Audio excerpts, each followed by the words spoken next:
আসছে বিস্তারিত খবরে। 2030 সালে দুবার রমজান মাস আসবে, কমে যাবে চন্দ্রবর্ষের সময়। এবছর উত্তর গোলার্ধে রোজা রাখার সময় কমবে, দক্ষিণ গোলার্ধে বাড়বে রোজা রাখার সময়।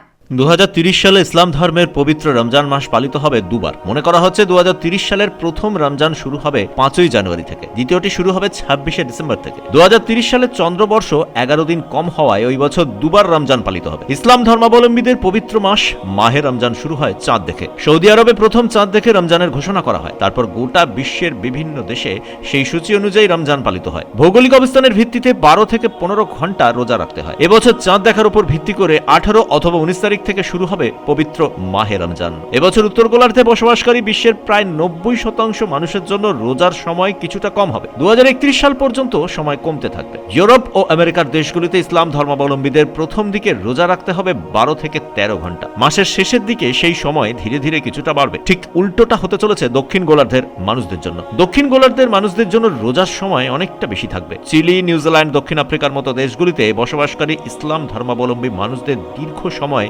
রোজা রাখতে হবে। প্রায় 14 থেকে 15 ঘন্টা তাদের রোজা রাখতে হবে, যদিও ধীরে ধীরে সেই সময় কমতে থাকবে। 1400 বছরেরও বেশি আগে এই রমজান মাসেই মহানবী হযরত মুহাম্মদ সাল্লাল্লাহু আলাইহি ওয়াসাল্লামের উপর পবিত্র কোরআনের প্রথম আয়াতগুলো প্রকাশ পেয়েছিল। তারপর থেকেই ইসলাম ধর্মাবলম্বীদের জন্য পবিত্র রমজান মাস পালন ও রোজা রাখার বিষয়টি বিশ্বজুড়ে পালিত হয়। ব্যুরো রিপোর্ট, কুবের কলম ডিজিটাল।